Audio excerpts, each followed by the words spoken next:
Hello साथियों, मैं सत्येंद्र कुमार आपके अपने इसके अखाड़े में स्वागत करता हूं। साथियों, उम्मीद करते हैं कि आप अच्छे होंगे, मस्त होंगे, जबरदस्त होंगे और आपकी पढ़ाई कंटिन्यू चल रही होगी। तो हम साथियों समय न बर्बाद करते हुए चलते हैं अपने सीधे पार्ट 9 पर और देखते हैं कि आज का जो टॉपिक है वो किस पर आधारित था। तो सबसे पहले हम कुछ क्वेश्चन पूछ लेते हैं। क्वेश्चन क्या रहेगा कि इस राज्य को किस नाम से जानते हैं? ये जो राज्य है ये किस नाम से जाना जाता है? इस राज्य का नाम बताना है। दूसरा जो है इस राज्य का नाम बताना आपको, ये कौन सा राज्य है। जब तक आप राज्य का नाम याद नहीं रखेंगे तब तक आप का तुरंत है कि आगे जो भी क्वेश्चन हम बताएंगे वो समझ नहीं पाएंगे। ये कौन सा राज्य है छोटा सा, और ये कौन सा राज्य है। यहाँ से काफ़ी ज़्यादा क्वेश्चन बनते हैं साथियों, इसलिए आपसे हम पूछ रहे हैं। यदि क्वेश्चन नहीं बनता तो हम नहीं पूछते हैं, ठीक है ना। जहाँ से क्वेश्चन बनने वाला वहाँ से आपको बार बार पूछे जाएंगे। और यहाँ पे जो है ये कौन सा राज्य है, ये वाला, ये, ठीक है ना। तो आपको ऐसे ही बताना है कि यही कौन कौन सा राज्य है, क्योंकि यहाँ से काफ़ी इम्पोर्टेंट क्वेश्चन बन जाते हैं। क्वेश्चन कौन कौन से बनेंगे वो भी हम लोग जानेंगे, लेकिन सबसे पहले ये हम जानेंगे ये बीच वाला कौन सा राज्य छूट जाता है, आपको मालूम है? मालूम है तो कमेंट करिए और बताइए कौन सा राज्य छूटता है। ये भी कौन सा राज्य है, ठीक। राज्य का नाम बताना एकदम बिल्कुल अनिवार्य है। यदि देखिए साथियों, ऐसा नहीं है कि आपको बस इतना ही है, राज्य पर आधारित बहुत सारे क्वेश्चन हैं, बहुत ज़्यादा। इसलिए आपको राज्य का नाम याद करना बहुत जरूरी है, ठीक है। अब आते हैं अपने क्वेश्चन पर। और यहाँ से जो क्वेश्चन होता है कि यहाँ से लेकर यहाँ तक इसे किस नाम से जानते हैं, यहाँ से लेकर यहाँ तक इसे किस नाम से जानते हैं, यहाँ से लेकर यहाँ तक इसे किस नाम से जानते हैं, और यहाँ से लेकर यहाँ तक इसे किस नाम से जाना जाता है। क्योंकि ये अभी कल ही हमने पढ़ाया है और बहुत इम्पोर्टेंट है क्वेश्चन, इसीलिए हम आपसे पूछ रहे हैं, ठीक है ना। तो यहाँ पे जो है आपको बता दें कि यहाँ पे हमारा जो है कोंकण तट, और ये मालाबार, ठीक। और ये कोरो मंडल, और इसे उत्तरी सरकार बोलते हैं। ये चार नाम आपको याद रखना बहुत ज़रूरी है। दूसरा जो था हमने ये आपको बताया था कि आपको याद रखना है कि भारत में स्थलीय सीमा, सॉरी, तटीय सीमा, भारत के कुल तटीय सीमा कितनी है, तटीय सीमा कितनी है आपको बताना है। तो कितना था, 6100, लेकिन टोटल पूछ दिया जाए तो 7516.5 था। ये यहाँ से मालदीव और यहाँ पर अंडमान निकोबार टोटल को लेकर, ठीक है ना। अब यहाँ से कौन सा क्वेश्चन बन जाता है आपको हम बता दें आगे। अब यहाँ से जो है क्वेश्चन ये बन जाता है कि सबसे बड़ा राज्य, ये क्वेश्चन ये देखिए साथी टोटल हमने पढ़ा रखा है, ये हम पूछ रहे हैं आपसे कि सबसे बड़ा राज्य कौन सा होता है। सबसे बड़ा राज्य जानना बहुत जरूरी है। सबसे बड़ा राज्य हमारा ये वाला हिस्सा है, सबसे बड़ा राज्य है। और क्षेत्रफल की दृष्टि सबसे छोटा कौन सा है, तो ये, ठीक है ना। ये बहुत जरूरी है साथियों। अभी जनसंख्या के हिसाब से कहा दिया जाए, जनसंख्या की दृष्टि से तो ये हमारा यूपी 1 नंबर पर आता है। कौन सा, यूपी हमारा कितने पे आता है, तो 1 नंबर पर। लेकिन सबसे कम जनसंख्या कौन है, तो यहाँ पर ये छोटा वाला कौन सा है, सिक्किम है। सबसे बड़ा जिला कौन सा है? तो कच्छ है। कहाँ पर है? यहाँ गुजरात में है। सबसे बड़ा जिला यहाँ पर है कच्छ। कच्छ सबसे बड़ा जिला। और सबसे छोटा जिला कौन सा हो जाता है? तो माहे जो होता है आपका पांडुचेरी। पांडुचेरी का 3 जिला जो है, एक केरल में पड़ता है, एक तमिलनाडु में पड़ता है और एक कर्नाटक में पड़ता है। ओ सॉरी, उसमें पड़ता है आंध्र प्रदेश में। सॉरी साथियों। तो ये आपको बता दिया गया। और सबसे बड़ा जिला, सबसे छोटा जिला भी बता दिया गया। सबसे अधिक जनसंख्या, सबसे कम जनसंख्या, और सबसे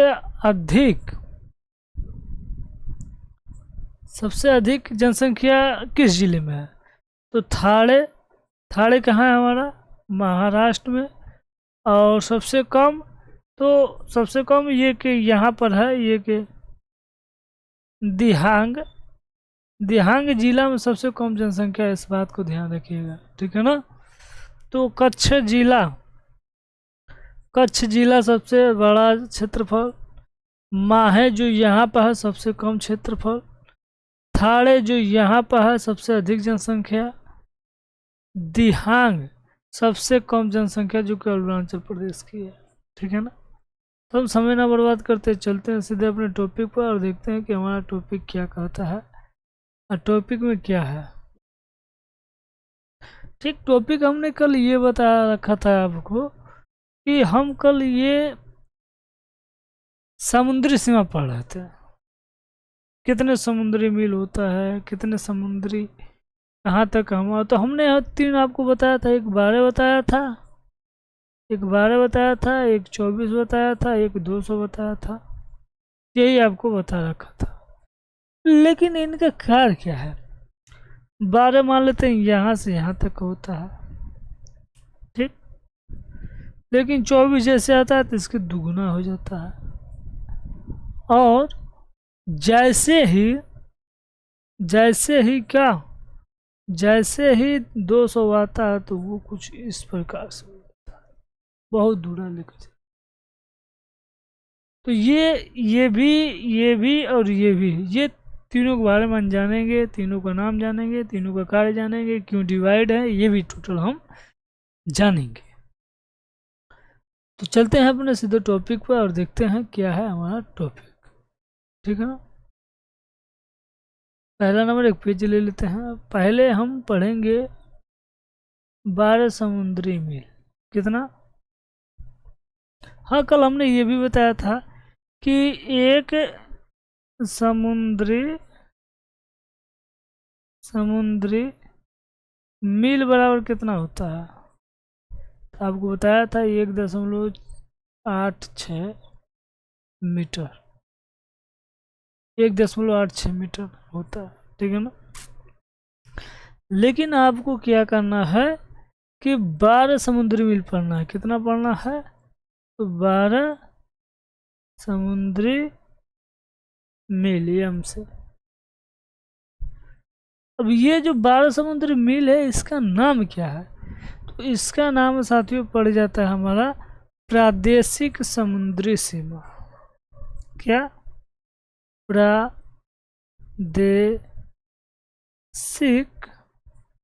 प्रादेशिक समुद्री सीमा। अब इसमें क्या क्या है ये हम जानेंगे।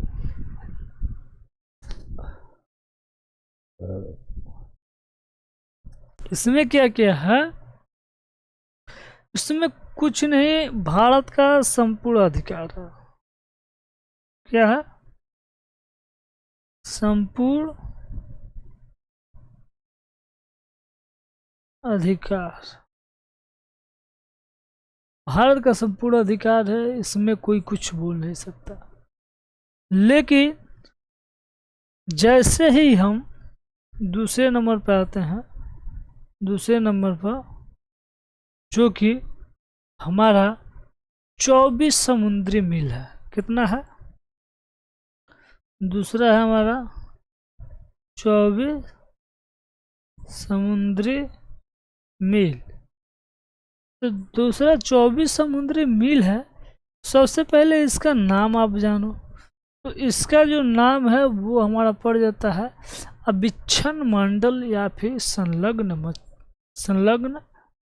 क्षेत्र, ऐसे नाम से जानते क्या बोलते हैं। तो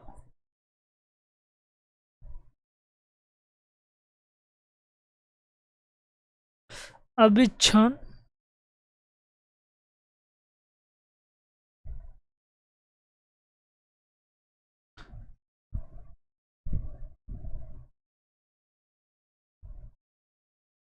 अविच्छन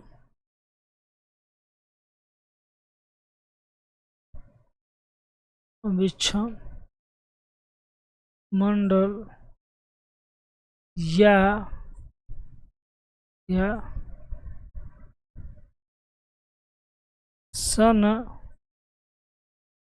संलग्न क्षेत्र, संलग्न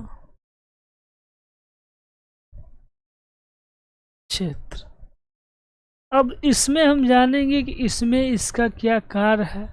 12 समुद्री मील में तो हम ये जान लिए कि इसमें संपूर्ण अधिकार है, इसमें भारत कुछ भी कर सकता है, इसमें कोई कुछ नहीं बोल सकता है, ना ही इसमें कोई आ सकता है 12 समुद्र। लेकिन 24 समुद्री मील में ये हो जाता है साथियों कि इसमें अन्य देशों के भी जहाज भी आ सकते हैं। जैसे किसी देश को भारत से आयात करना है, निर्यात करना है, तो उसको तो आना ही पड़ेगा। तो जब वो सब 24 समुद्री मील में एंट्री करता है, जब वो एंट्री करता है तो हमें क्या करता है, सीमा शुल्क देता है। सीमा शुल्क, ठीक। पहला कार्य तो ये हुआ। दूसरा क्या क्या हो जाता है कि इसमें वित्तीय अधिकार होता है। वित्तीय का अर्थ है आपको बताएंगे हम आगे चलकर क्या होता है। वित्तीय अधिकार, वित्तीय अधिकार होता है। साथ साथ एक और हो जाता है कि जो भी समुद्र की, जैसे बहुत सारे ऐसे होते हैं कि बड़े बड़े टर्बुलेंस और कुछ इस प्रकार की होती हैं जो दुर्घटनाएं हो जाती हैं, तो वो समुद्र के तट की ओर के आती हैं। तो वो 12 समुद्र मील में न आकर 24 समुद्र मील में जैसे ही प्रवेश करते हैं उसे क्या कर दिया जाता है, उसे सफाया कर दिया जाता है। यानी कि इसमें यह कहने का मतलब है इसमें साफ सफाई का भी है। क्या है, तो इसमें साफ और सफाई, यानी कि 3 कार्य इसमें होते हैं। पहला सीमा शुल्क, दूसरा वित्तीय अधिकार, तीसरा साफ सफाई, ठीक है ना। अब इसी प्रकार से हम इसके आगे वाला पढ़ते हैं। इसके आगे वाला जो है वो 200 समुद्री मील है। कितना है, 200 समुद्री मील है। ये हटा दे क्या, इसको हटाते हैं, ठीक है ना। तो वो कितना है, तो वो 200 समुद्री मील है, आपको मालूम होना चाहिए। तो तीसरा वाला हम पढ़ेंगे ये मार्कर कहाँ गया।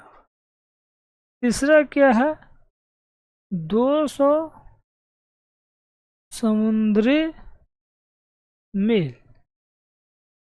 200 समुद्री मील का पहले आप नाम जानो। तो इसका नाम जो हो जाता है अनन्य आर्थिक क्षेत्र हो जाता है। क्या हो जाता है, अनन्य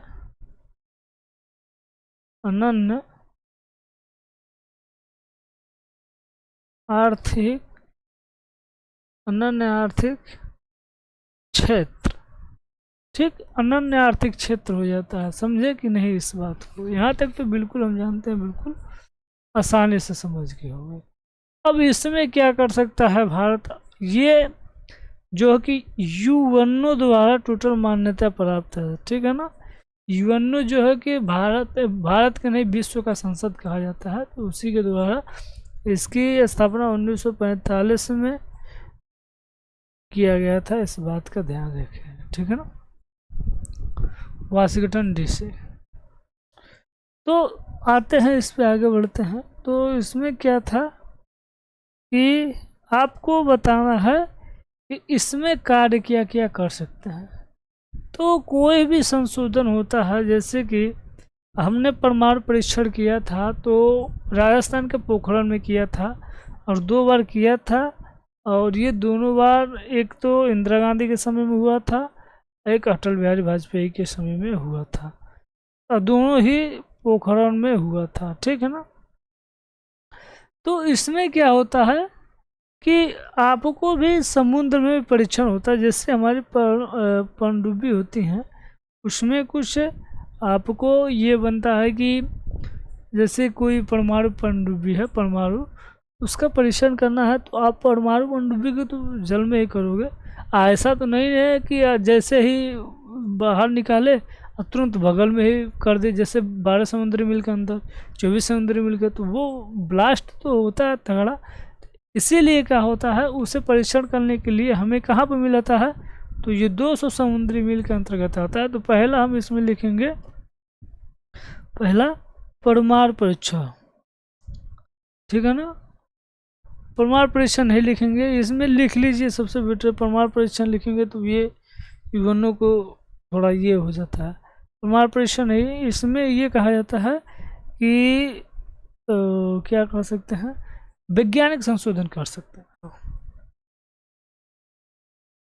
वैज्ञानिक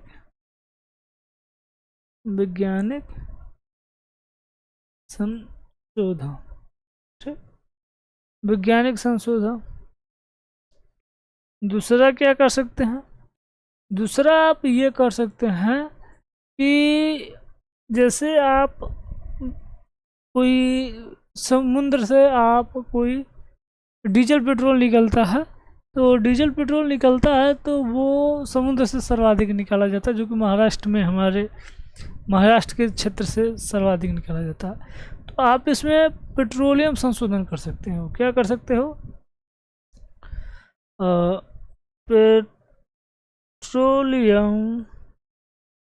पेट्रोलियम उत्पादक, इसी में किया जा सकता है, ठीक है ना, 200 समुद्री मील में किया जा सकता है।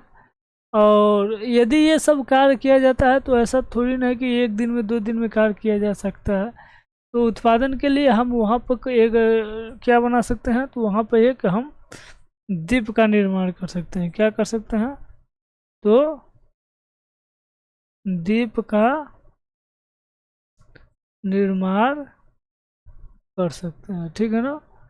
तो ये साथियों है कुछ आज का, और तो बस आज के लिए इतना ही पढ़ेंगे। अब कल इसके आगे हम क्या करेंगे, तो इसके आगे हम पढ़ने वाले हैं साथियों कि दर्रा पढ़ेंगे हम लोग। क्या पढ़ेंगे, तो दर्रा पढ़ेंगे, दर्रा के बारे में जानेंगे, दर्रा क्या होता है, दर्रा की कार्य क्या क्या है।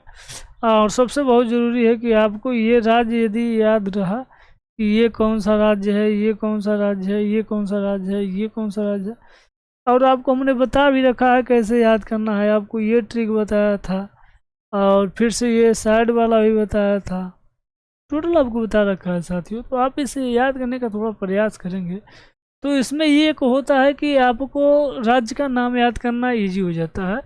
आप मैप को याद रखते हो तो मैप तो जैसे ही आप वहाँ पे इंकित करते हो, अभी यहाँ पे हमने इंकित कर दिया तो आप राज्य का नाम भूल जाओ, अब यहाँ पे जो पढ़ना है वो हम पढ़ेंगे, ठीक है ना। चाहे दर्रा पढ़े, चाहे झील पढ़े, चाहे जो कुछ भी पढ़े, यूनेस्को द्वारा शामिल जो विरासत स्थलें होती हैं, तो टोटल हम इसी प्रकार से पढ़ने वाले हैं, ठीक है ना। तो बस आज के लिए इतना ही, कल फिर मिलेंगे एक नए सेशन के साथ। उम्मीद करते हैं आपको सेशन अच्छा लगा हो। तो हम बढ़ते हैं अपने कल की ओर। तो बस आज के लिए इतना ही। जय हिंद, जय भारत, जय मां सरस्वती।